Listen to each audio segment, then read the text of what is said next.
why National Party supporters should give their party vote to ACT. These are the post-war results for first-past-the-post polling from 1949 through to the last first-past-the-post election in 1993.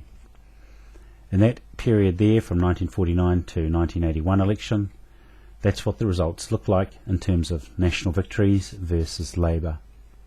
For those 35 years, from 1949 to 1984, National was in power 83% of the time. If we stretch that picture out to the end of the first-past-the-post period, which was the 1993 election, that's what the picture looks like. 48 years, 1949 through to 1996, National was in power 75% of the time, 36 years out of 48, with Labour getting just 12 years in power. Only twice in that period did National achieve over 50% of the vote. 1949 election, 1951 election, big union issues going on at the time. National managed to achieve more than 50% of the vote in both those elections, but never since then. That was more than 50 years ago.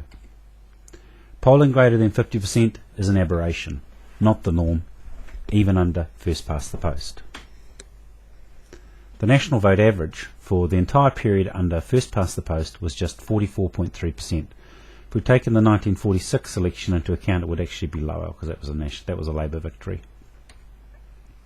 But National held power during that period because the centrist vote, which is also where the protest vote was going, was effectively neutralised. This is an example. In the elections just before the 94 election, Labour was polling around 38% of the vote. National was polling around 38% of the vote and getting 50 seats. Social Credit with 20% of the vote, 1 or 2 seats. That's why the United Party and the Reform Party merged in the period 1931 to 1935 to form the National Party. Because under first-past-the-post, small political groupings are punished and large ones are rewarded. That's a system that worked well for 2 generations, but it doesn't work anymore. This is the new reality under MMP. Labour dominance. National dominance has been destroyed by MMP. The average vote for both National and Labour has declined. National was 44% under first-past-the-post and is 31% under MMP. Labour was 43% under first-past-the-post and 37% under MMP. Neither party has passed 40%, neither party has got close to 50%, except for the current rankings of National. Now, based on history, it's very unlikely that National will maintain that 50% level of support through to the election.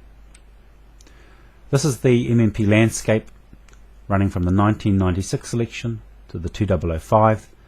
The gold colour to the left is ACT Party vote, blue is National, the purple in the middle is the middle parties, the light red is Labour, and the dark red is the Labour-aligned parties, such as the Green Party, Jim Anderton Party and the Alliance when it was around. Have a look where that 50% line is drawn through that map. People talk about Helen Clark having options and National Party leaders not having options. You can see why that is. Except for the 1996 election, the combined Labour vote has been higher than the combined National aligned vote in every election. Cannibalising aligned parties' votes in the 2005 election was simply a recipe for assisting National to fail. Just imagine what that graph would look like if that blue line was transposed towards the centre. In the last 3 elections, it has been Labour, though, that has been dominant in the middle ground. It is the mainstream party that dominates the middle ground that controls the government. The broad church, large political groupings, is dead. Proportional representation, narrow constituencies, has killed it. So what are National's choices? Well, National could gamble on getting rid of proportional representation. There's been talk from Jenny Shipley in her day and John Key now on postulating a move towards supplementary member. Supplementary member is just another form of proportional representation. Trying to go any further than that is a bit like stuffing the genie back in the bottle, and this is why. In the final first past the post election, 30% of the vote went to minor parties and they obtained 4 seats. In 1979 and 1981, National won the government with a lesser percentage of the vote than Labour did. People will not forget that kind of thing. At the moment we're not having a debate about MMP. When we do have a debate about MMP, that's the kind of thing that is going to come up. So if that's not going to work, we can't get rid of proportional representation. How else could National dominate the situation? Well, they could go for 50% every election. Looking out to 2014, that's how the map would look like if National went for 50%. Except the averages are not in favour of that approach. The National average vote under first past the post was only 44%. It's been only 31% under MMP. And the dominant party under MMP, Labour, has only averaged 37% of the vote. National could partner with centrist parties. That might be what the map looks like, with them partnering with centrist parties. The problem, though, with centrist parties is that they can swing either way.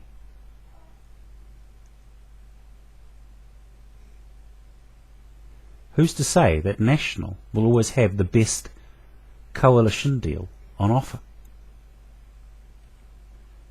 And there's also some other aspects of those centrist parties we should bear in mind. Not really much needs to be said about that. As for Peter Dunne, I think he started off Christian, but I'm not sure about that. I know there was some outdoor recreation involved somewhere along the line. Then he was Christian again, or for the first time. Right now I don't think he's Christian anymore, but I'm not sure what vote he is going after. Well, there is the Maori Party, but national policy is to abolish their seats. We have to change. What made sense in the 1930s doesn't make sense today.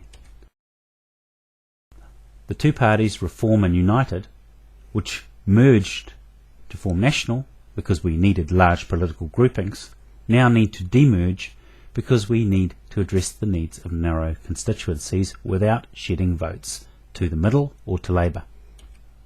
National Party needs to own the centre. In the situation of National owning the centre, this is what the map could look like.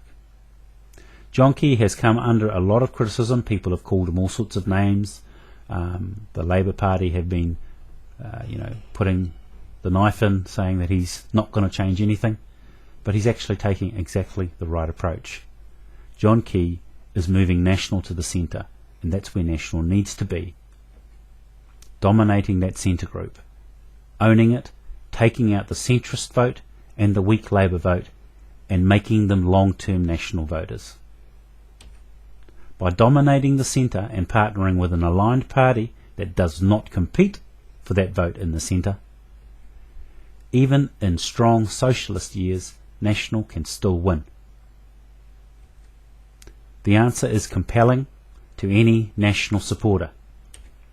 If you want a strong National-led dominance of the political landscape for the next generation, it is not going to happen by accident. It is not going to happen by achieving 50% of the vote. It is not going to happen by 3 yearly auctions with centrist parties. It is only going to happen by National Party dominating the centre vote, addressing the needs of that constituency, taking centrist and weak Labour votes and partnering with an aligned party that does not compete for that vote. Give your party vote to ACT. Thank you for watching our presentation on why National voters should support ACT. We will be putting some more presentations up to the internet on various topics from time to time. 2 which are coming shortly are why Māori should vote ACT and why Labour Party supporters should vote ACT. If you'd like to receive notification on when these are posted, please send me an email to the address that's shown, and I'll make sure that you receive a notification update that those have gone out. Thanks.